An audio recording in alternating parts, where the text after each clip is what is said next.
लाडकी बहीण योजनेच्या विरोधात याचिका फेटाळणे हा संविधानाने दिलेला चपराक. विरोधकांच्या उरात भरली धडकी यशस्वी होतीये योजना. मुख्यमंत्र्याची बहीण लाडकी. विरोधकांची विचारसरणी आहे सडकी. कोणीच थांबवू शकणार नाही योजना मुख्यमंत्र्यांची बहीण लाडकी. याचिकेकर्त्यांचे नाव नावेद मुल्ला असले तरी यामागे कोणते सावत्र भाऊ आहेत? महाविकास आघाडी यामागे आहे का? मुख्यमंत्री शिंदे साहेबांनी शब्द दिल्याप्रमाणे रक्षाबंधनच्या आधी पात्र बहिणींच्या खात्यावर पैसे जमा होतील यात काहीच अर्थशंका नाही. मुख्यमंत्री लाडकी बहीण योजनेला दिलेलं आव्हान हे न्यायालयाने फेटाळलं, याचं मी स्वागत करते.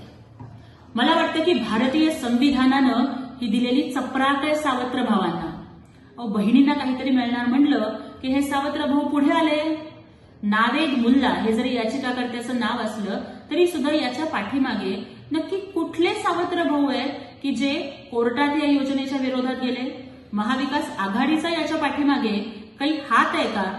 पण न्यायालयानं स्पष्ट केलं की भारतीय संविधानाप्रमाणे भारत हे कल्याणकारी राज्य आहे आणि जनतेच्या हितासाठी, गोरगरिबांच्या उन्नतीसाठी आणि महिलांच्या सक्षमीकरणासाठी ज्या योजना राबवल्या जातात त्याला कुणीही थांबवू शकत नाही. माननीय मुख्यमंत्री एकनाथजी शिंदे साहेबांनी जो शब्द दिलाय त्यानुसार रक्षाबंधनच्या आधी पात्र महिलांच्या खात्यात थेट पैसे जमा होतील.